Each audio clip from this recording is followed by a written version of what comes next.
So, magandang araw sa inyong lahat mga kaibigan. Aalamin natin ngayon kung saan nanggaling ang pangalang Rosemary.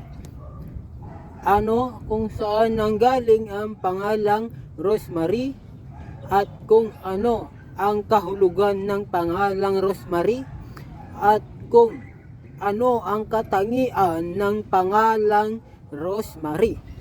At hawak natin dito ang aklat ng alamat. Dito ay makikita natin ang kahulugan at ang katangian ng pangalang Rosemary. Okay? Ganito mga kaibigan. Noong taong 1911, umusbong ang pangalang Rosemary. Dito ay kumalat ang pangalang Rosemary. At ang pangalang ito ay ibinibigay sa mga kababaihan. Ngunit kakaunti lamang ang may nakakaalam kung ano nga ba ang meaning ng Rosemary. Okay mga kaibigan, ang pangalang Rosemary noong 1911 ay lalong kumalat sa bansang Pilipinas.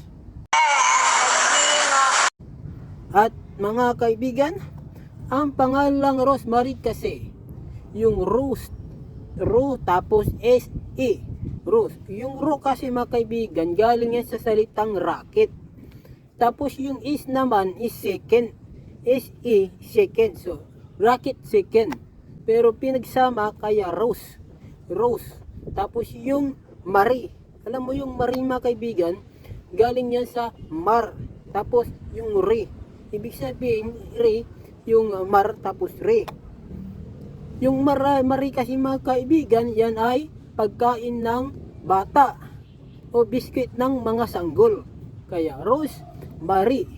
Yun po dyan nanggaling ang pangalang Rosemary. Paano masabi? Okay. Ngayon naman mga kaibigan ko, ano naman ang meaning ng pangalang Rosemary? Ano ang meaning ng pangalang Rosemary? Okay, dito ay basahin natin sa aklat ng alamat. Okay, dito sa aklat ng alamat sa page 1,100,111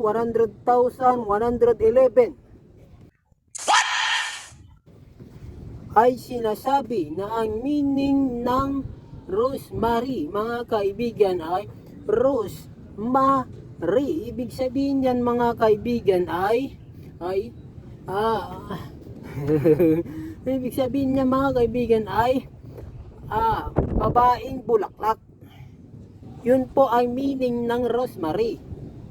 Babaeng bulaklak. So, Rose tapos Marie sa Tagalog ay Rosas tapos Maria. So, Rosemary, yung Maria kasi babae. So, yung Rose ay Rosas kaya Rosemary ay bulaklak na babae. Mga sosyal. So yun po ang meaning, kahulugan ng pangalang Rosemary. Ang susunod naman nating aalamin mga kaibigan ay kung ano ang mga katangian meron si Rosemary. Ang pangalan na Rosemary. Okay, ano ang katangian ng pangalang Rosemary? Alam nyo kasi, pag Rosemary, sa babae madalas yan binibigay. Kung mayroong lalaki, parang hindi bagay. So, binibigay talaga yung pangalan na yan sa mga babae. O Rosemary, mga kaibigan. So, basahin natin dito sa aklat ng alamat kung anong katangian meron ang pangalang Rosemary. Dito po sa aklat ng amalat, sa page 200,200,222.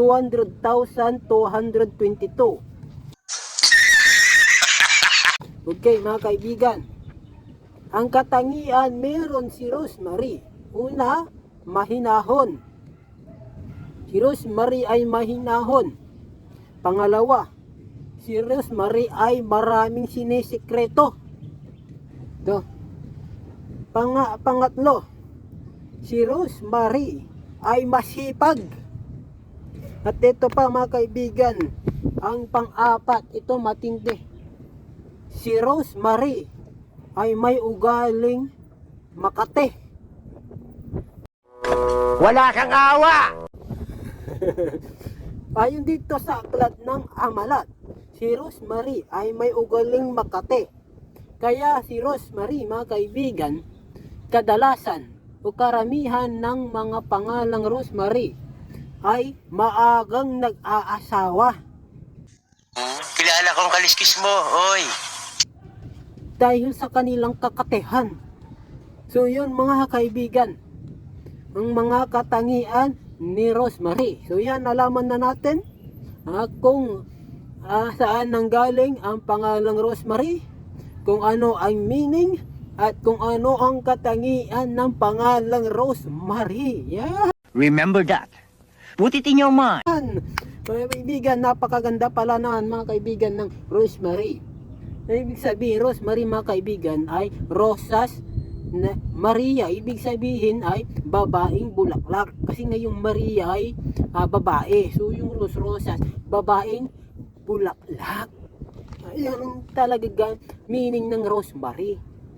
Babaeng bulaklak.